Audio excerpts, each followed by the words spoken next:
Oh, hindi ito. Pakita ka. Hi, ngayon ka mag-hi ka na. Ay, ano ba yan? O, pakita mo dahan-dahan yung mga nagawa mo. Sa isa. Yan, dahan-dahan lang. Harap mo. Grabe kayo. Oh, galing eh. Iwa pa. Ba yan? Kasi wala akong wafer.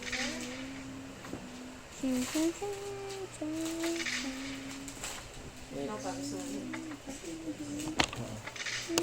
Sarap ba kayo mo? Yan. Tapos ito, yung tip pa, yung tip mo, buo na oh. Galing kayo, hindi ah.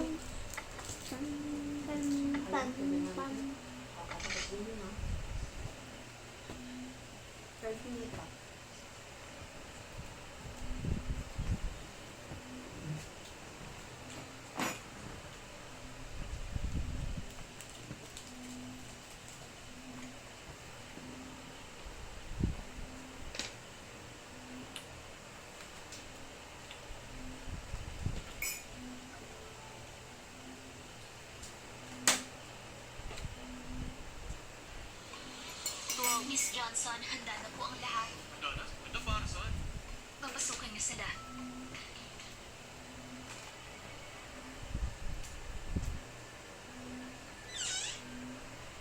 Teka, ano?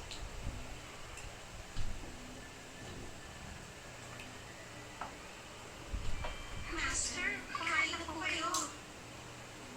Parang hindi nyo naman ako pinapakain. Parang ako ang kakainin nyo. Iniligtas mo si Rosie. Ililibre lang kita ng pagkain. Ganun naman dapat, di ba? Wala yun. Hindi na kailangan ng ganitong format. So, ibig mong sabihin, wala lang ang ginagawa ko. Hindi. Sige, kain ka na. Pagkatapos may pupuntahan tayo. Kain na.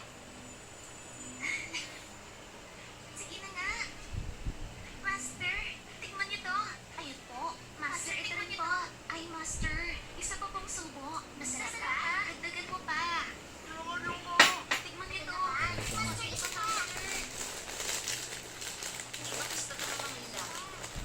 Master lang, nahihirapan siya. Mukhang hindi niya kayang i-handle ang kawertihan. Master, isa pa pong subo. Master, ito rin po.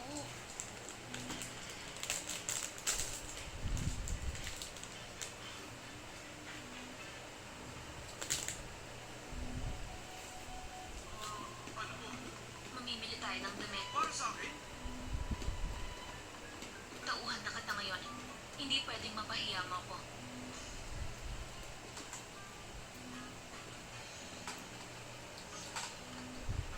Welcome, Miss Johnson. Isama niyo siya sa loob. Ha? Sir, Sorry sumunod nga. po kayo. Kailangan Sir, pa ba? dito po. Grabe naman. Saan nyo ko nadalhin?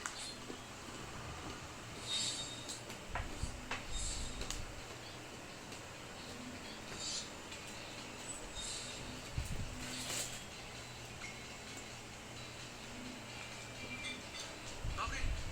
Hindi ba bagay? Kukunin ko lahat ng mga bagong dating. Kasama na ang suot niya ngayon. Grabe. Ito na ba ang pakiramdam na hinaalagaan?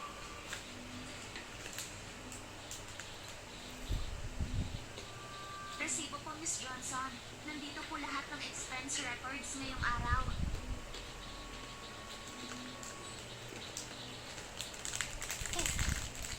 Ang mahal naman. Isang pirasong damit lang to. Pero kasi presyo na ng monthly hospital bill ng nanay ko. Anong problema? Wala naman. Naisip ko lang, ang bait nyo sa simpleng assistant na tulad ko. Sigurado mas mabait pa kayo sa magiging asawa niyo parang araw. Siyempre naman, naglaho ka ng basta-basta. Kapag nakita kita, ipaparamdam ko sa'yo ang sobrang pagmamahal. Bakit parang kinikilabutan ako? Parang may kuwan sa likod ko. Parang luma na eh. Tigas.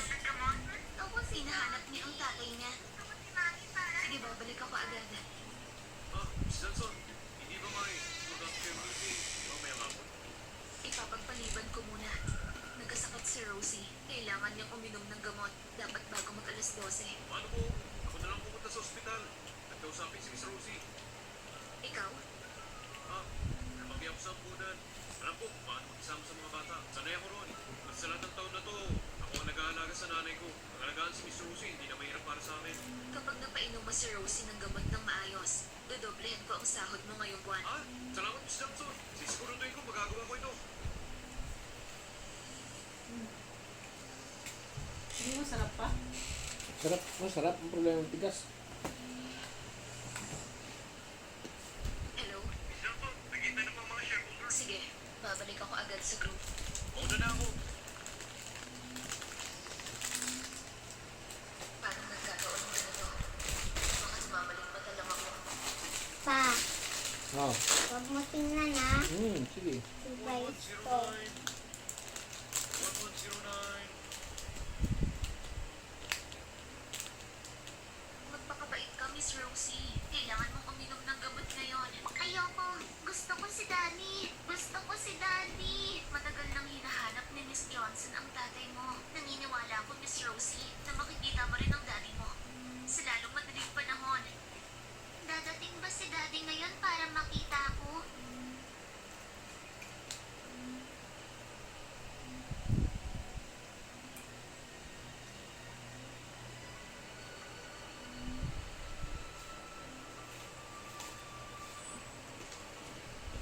Daddy!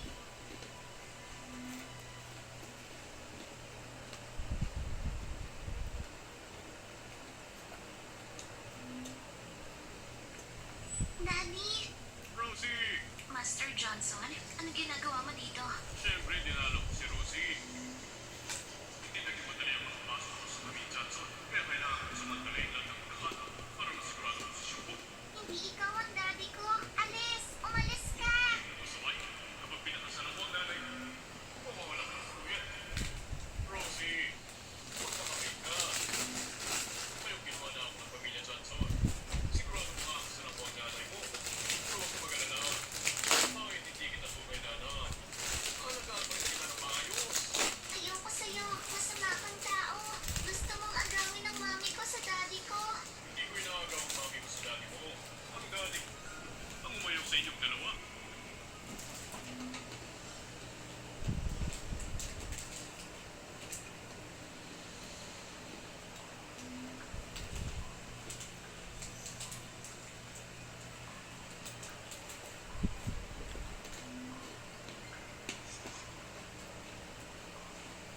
Dadalawin ko si Miss Rosie.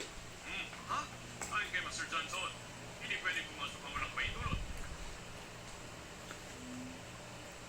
Sinungaling ka.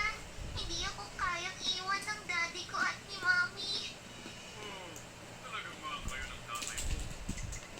Bakit niya kayo pinabayaan ng napakaraming taon? Master Johnson, paano mo nasasabi ang ganyang bagay kay Miss Rosie? Sinasabi ko lang ito. Rosie, kahit ayaw na sa'yo ng tatay mo. Gusto kita. Diba? Sabihin mo lang sa nanay mo. Diba? Napakalanan niya ako agad. Pinapangako ko. Alagang dalawang puti. Siguradong mahahanap ni mami ang daddy ko. Ayoko sa'yo. Si daddy lang ang gusto ko. Daddy, nasan ka?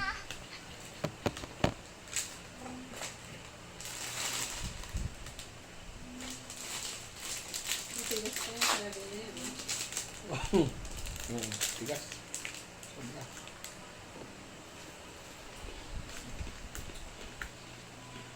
Miss na kita, daddy. Kailangan niya uminom ng gamot. Hindi may mangyayaring masama. Sige, tatawagan ko si Miss Johnson. Ang lakas ang loob mong magsubok kay Miss Johnson. Sino ka ba? Go! Anong ginagawa mo? Dahil ayaw mong makinig. Hindi na kami magpapakabay pa. Huwag kang lalapit. Pinabalaan kita. Malakas akong manutok. Mamatay ka na.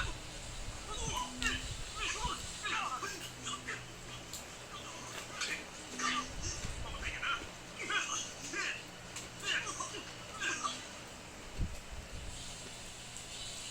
Anong kaguluhan sa labas?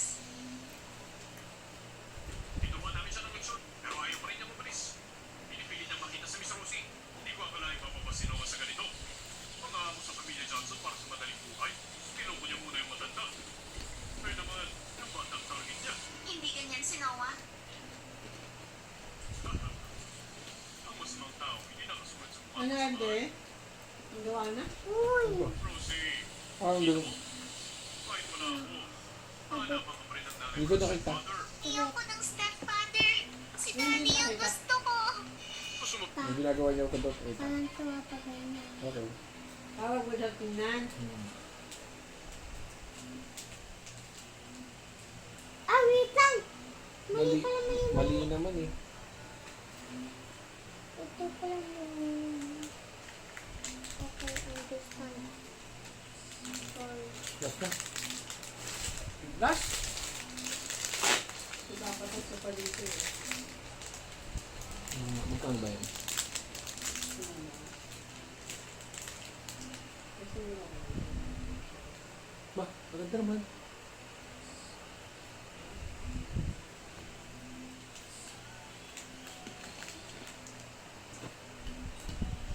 turuan kitang paalisin siya? Hindi basta pupunta si Noah nung walang dahilan. Hindi kaya si Miss Johnson ay... Oh! Tanda mo to. Ako ang amo mo. Ikaw, utusan ka lang. Kung babastusin mo ulit ako, wala na akong pakialam kung matuluyan ka ngayon. 14,990. Grabe, kailangan ako nakakita ng katulad mo. Pinagbuka na ng ganyang katagal, di ka pa rin Hmm? 15,000. 15? Yung upo na yan? Ganda, no? Hmm.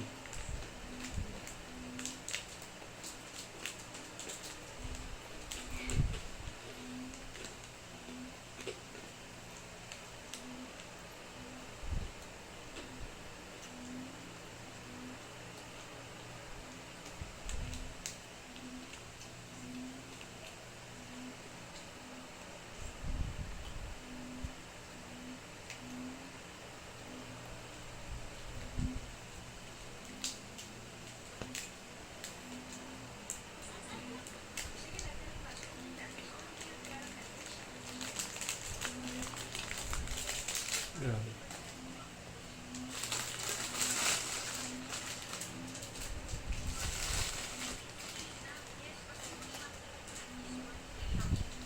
Takas! Nalawa ako kay Miss Johnson. Ah! Wala. Mainumin ko si Susie ng gamot. Ah! Hindi ko babawin ang salita ko.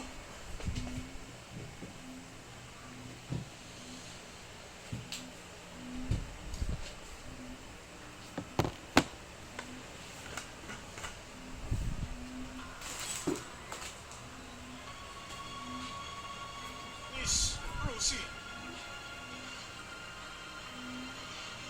Daddy!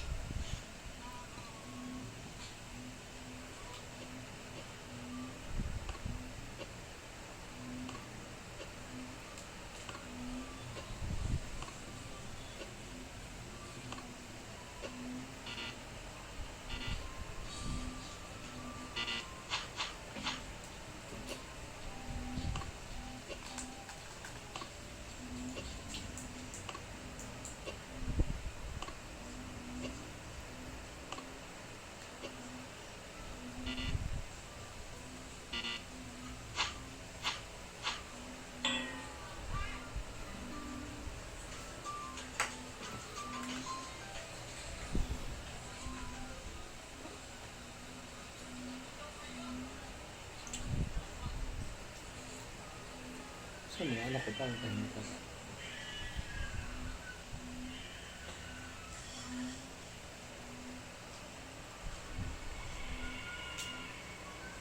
Hoy! Noah! Bakit hindi ko napansin na kaya mo palang magpakababa ng ganito? Para makaakyat sa sosyal na mundo. Tinatapon mo pati digdinan mo.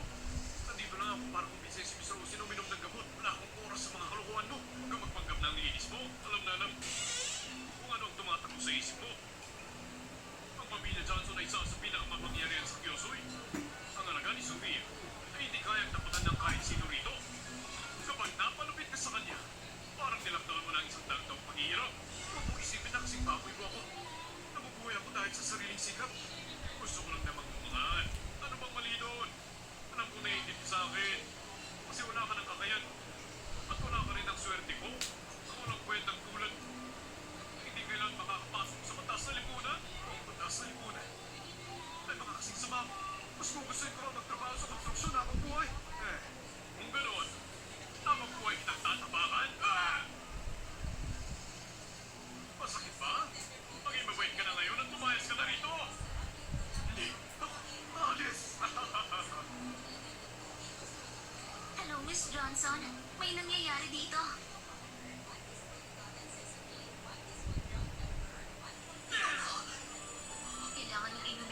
Mabilis lang yata yung 5 units eh. Right? Konti lang yan. Nakalagay mo, large capacity.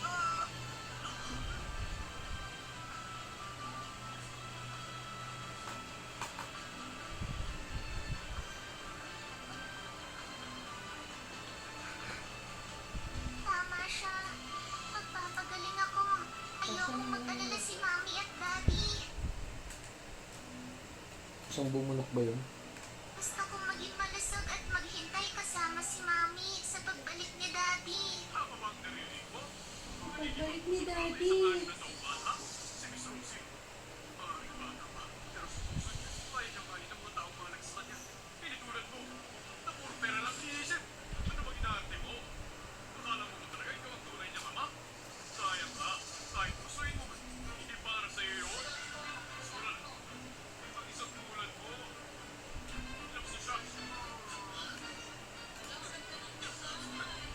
Tigilan niyo na yan.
Hindi, commercial lang to. Pero ano yung ayaw mo? Yun lang, try ko lang. Patingin na. Gawa na ba? Ah, hindi pa pala. Hindi pa. Ah, hindi.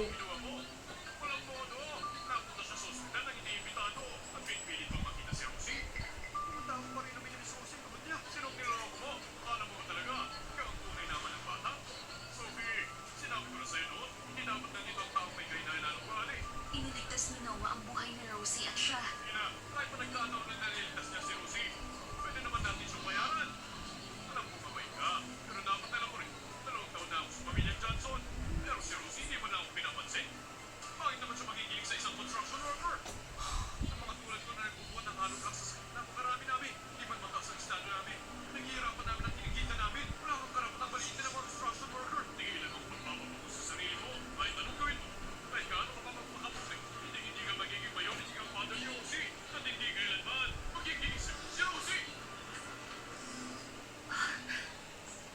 Kumusta si Rosie? Nainom na po ni Miss Rosie ang gamot niya.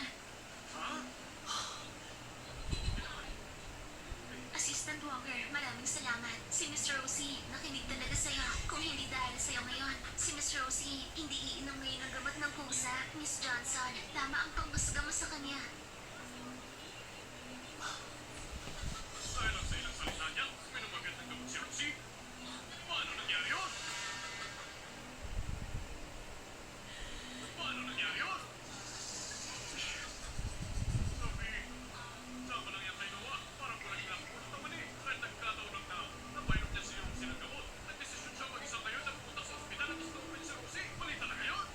Nagdesisyon mag-isa.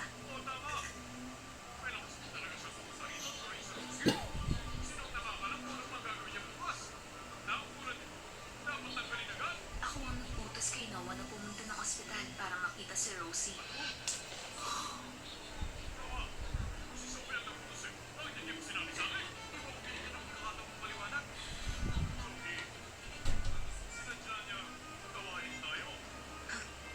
Walang tayo. Grabe naman yung bagyo Wala pa. akong obligasyong mag-report sa'yo. Ayun, bagyo.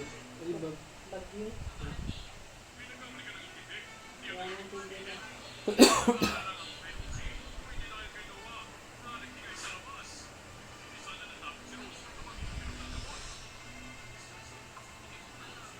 Dapat yung 20 tong yan, ma. Yung sa schedule ng mga bata. May balikan si teacher ng 22.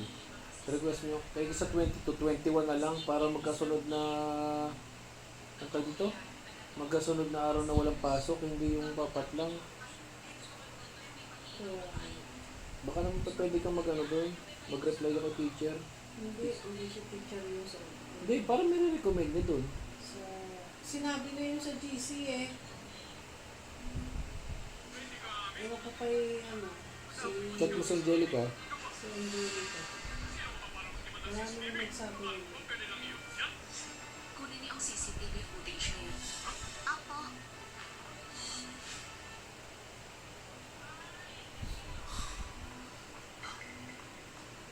Miss Johnson, nasa phone ko na po ang CCTV footage.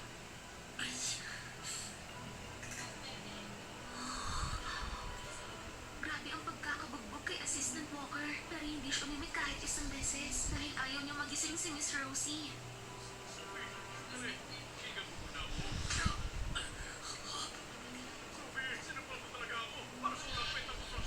Kapag ininsulto mo ulit si Noah, hindi lang sampal ang aabutin mo sa susunod. Alika, gagamatin ko ang sugat mo. Sophie! Alam mo naman, tayo ang tunay na pamilya. Matagal nang kasunod at ang lola mo na pagsalit mo ako para may pagpatuloy ang angkat ng Johnson. Desisyon nila ang pag-ampun sa pamilya Johnson. Hindi ako pumayag na pakasalan ka. At saka, may anak na ako. Sophie! Bitawan mo ako. Ay, hindi ako lumaban kanina. Hindi dahil mahina ako. Hindi dahil ayaw ko maging suspicious.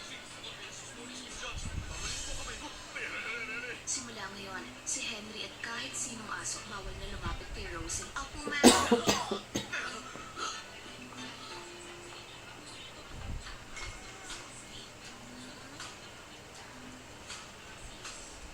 Daddy! Pa! Oh. Oh! Tingin? Ganda ng... Oh, nalaglag. Ayan na.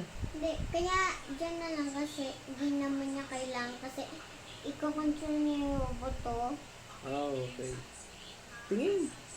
Doon mo pala itapat. Doon, pakita mo.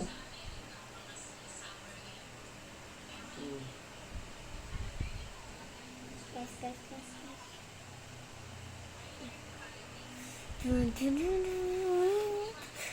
Pakita mo lahat. Wow! Ang ganda! Okay na? Stop na? Ang ganda na naman! Stop na? Asa na yung maliliit? May stop ko na ba? Stop na ha? Tingin, MJ!